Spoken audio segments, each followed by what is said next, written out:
요한계시록 12장 13절에서 17절까지 말씀 보겠습니다. 다 함께 한 목소리 있습니다. 용이 자기가 땅으로 내쫓기는 것을 보고 남자를 낳은 여자를 박해하는지라.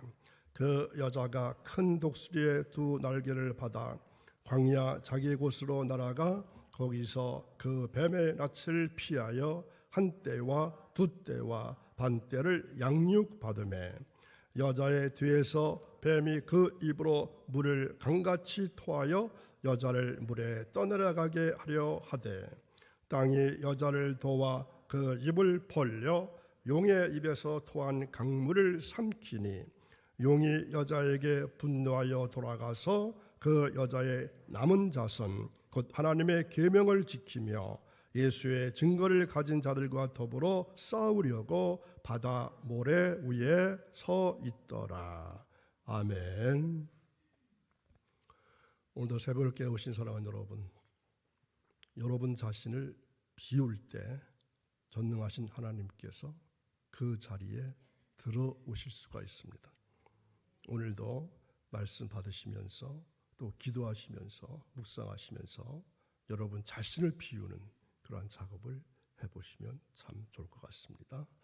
오늘 말씀의 제목은 용에게 핍박받는 여자, 이러한 제목입니다. 지금까지 요한계시록은 비교적 논리적으로 진행되어 왔습니다. 물론 신비에 속한 것이고 미래에 속한 일이기 때문에 어렵기는 합니다. 그래도 생각을 정리하면서 여기까지 왔습니다. 자, 다시 조금 뒤를 생각해 보면 1장은 이 책의 성격을 규정하는 서론적인 말씀이었습니다. 또 2장의 3장은 이 땅의 7 유형의 교회들에 대해서 말씀하셨죠. 4장에서 5장은 하늘 보좌에 대해서 말씀하면서 이 심판이 하늘 보좌로부터 시작된다는 사실을 분명히 말씀했습니다. 그리고 5장에서 7 인본된 책이 등장하면서 심판이 시작될 것을 예고했죠.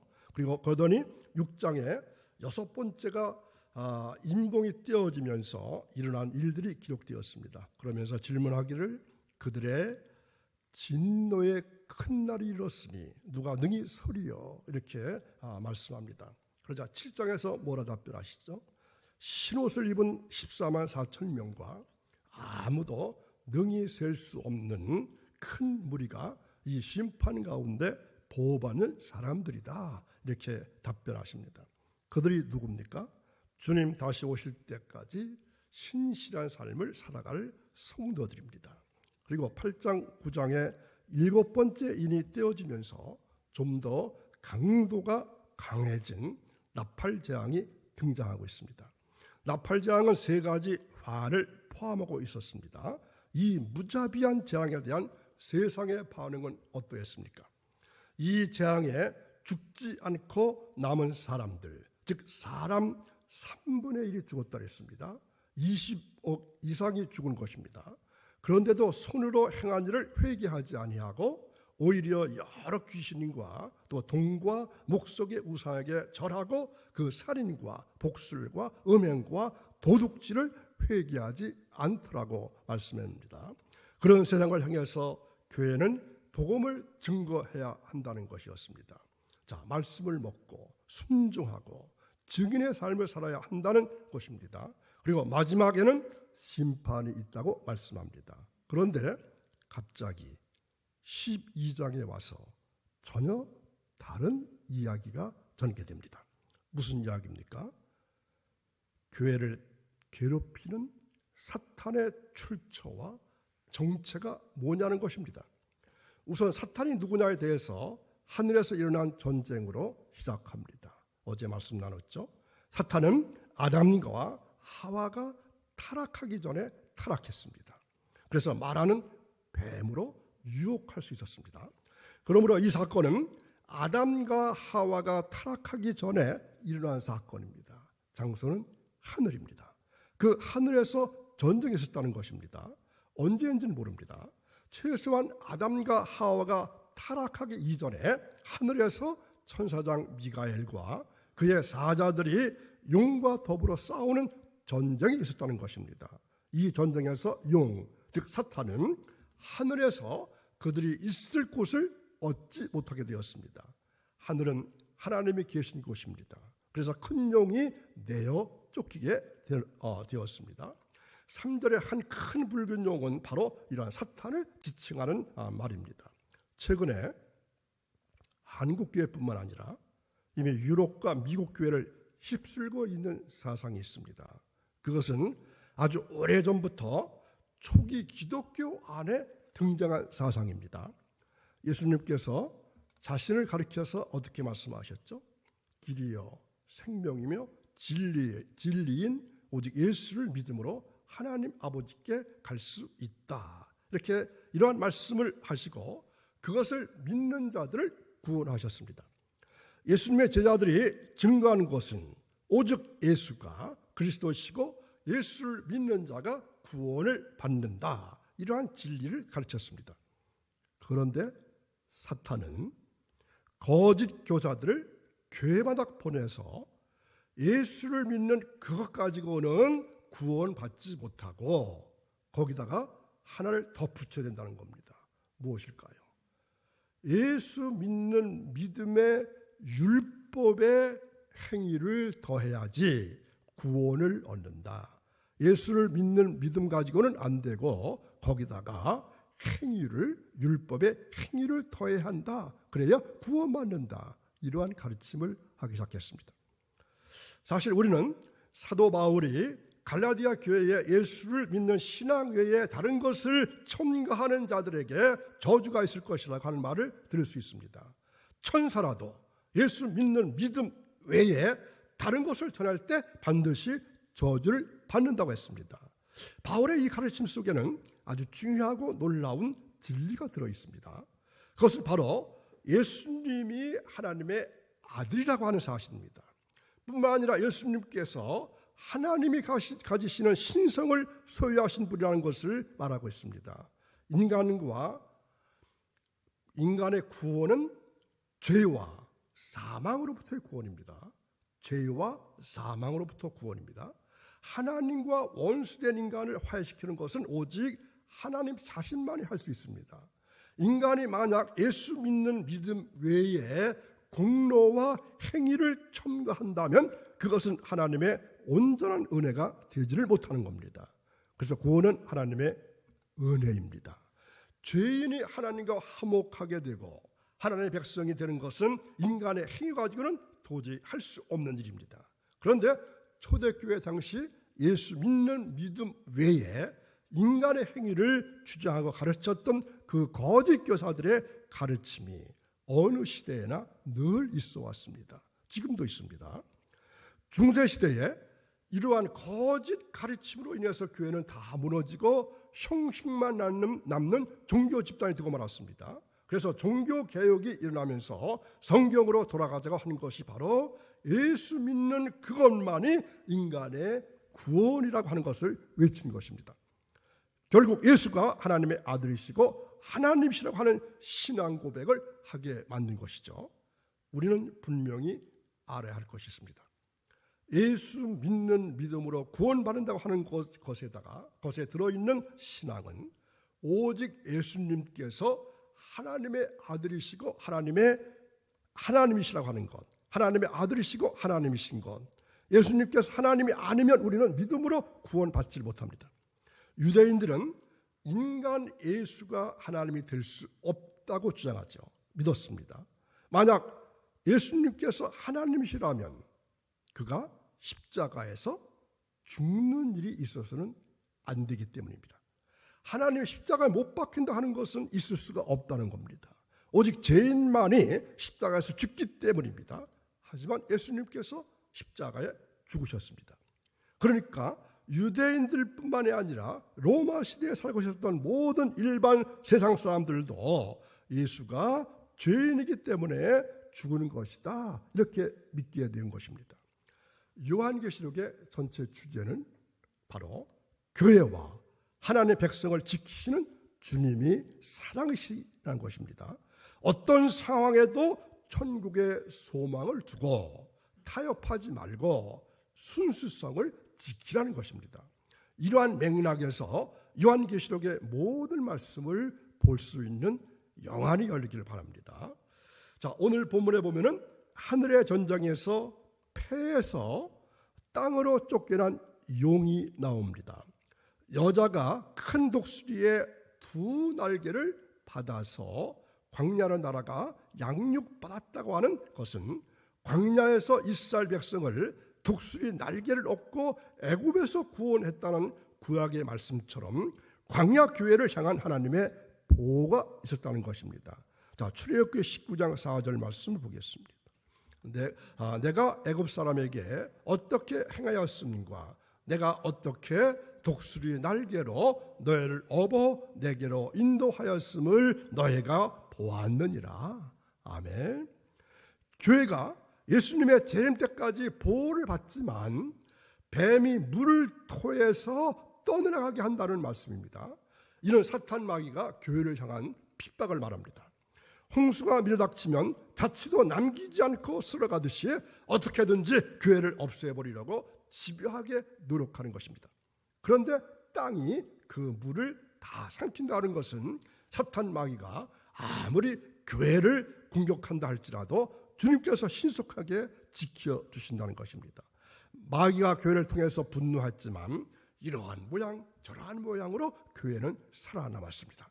그래서 용이 예수의 증거를 가진 남은 자들과 싸우려고 바다 모래 위에 서 있다고 합니다. 이제는 조직적으로 죽이려고 하는 것입니다. 이렇게 하늘에서 일방적으로 미가엘에게 패배당하고 내어 쫓긴 용은 이 땅에 내려와서 조용히 있을까요? 아닙니다. 용이 여인을 핍박하기 시작합니다. 자, 13절 보시기 바랍니다. 용이 자기가 땅으로 내쫓긴 것을 보고 남자를 낳은 여자를 박해하는지라. 자, 용은 그리스도에게 패했습니다. 그러자 교회가 맹렬히 핍박을 당하기 시작합니다.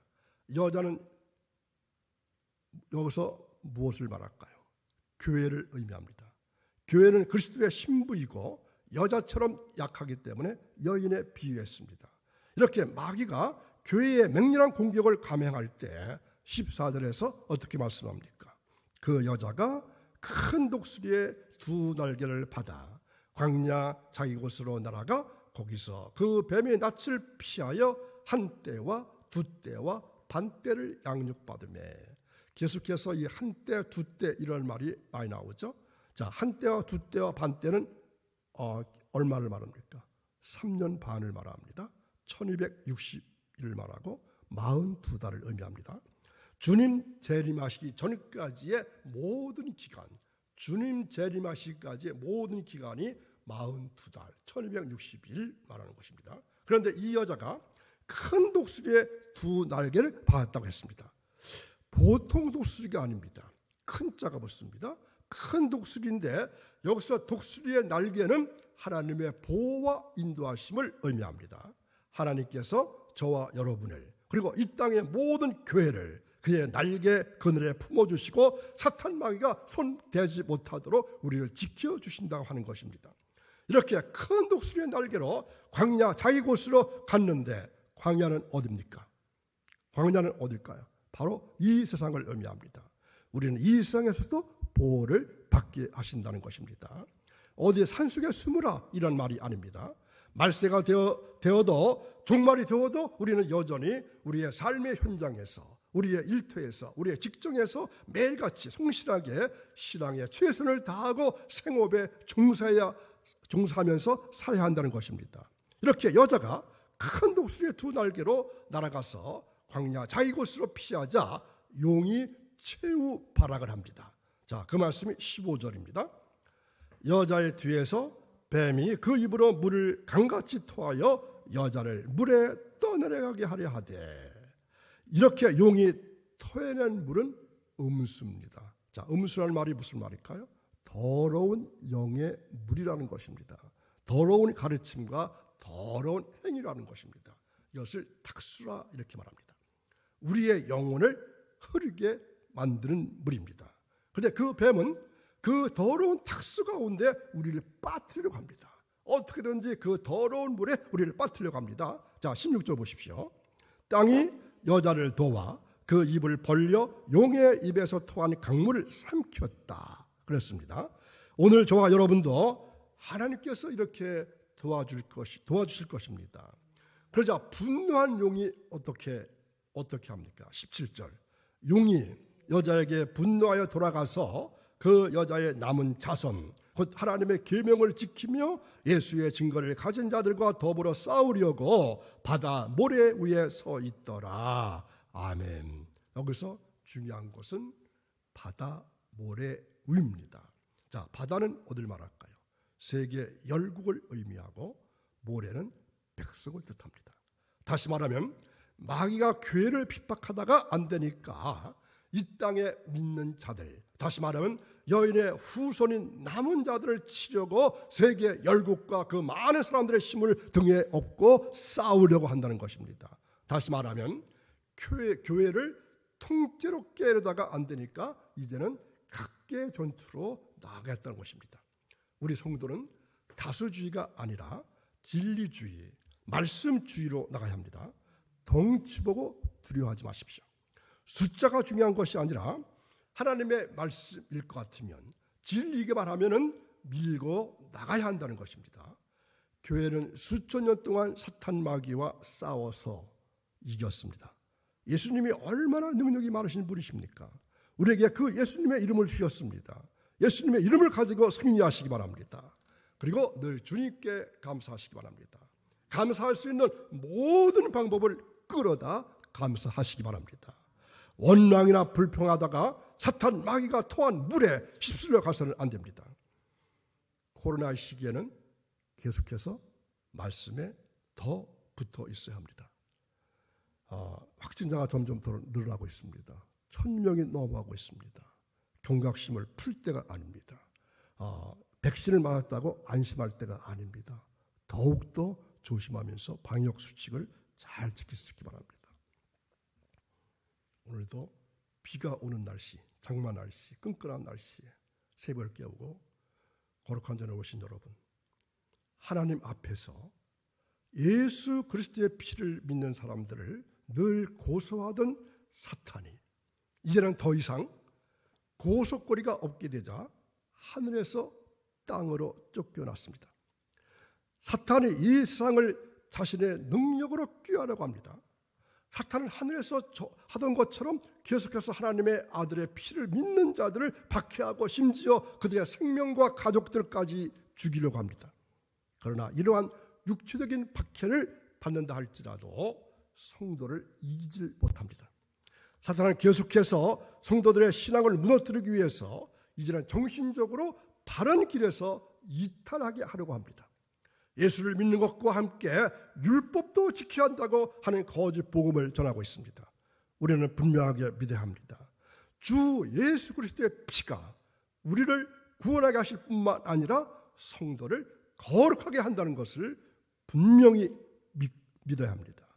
예수의 믿음에는 성도의 성화도 함께 들어 있습니다. 기독교는 예수 믿는 것을 입술로만 하는 것이 아닙니다. 말로만 믿습니다. 그렇게 하는 것이 아닙니다.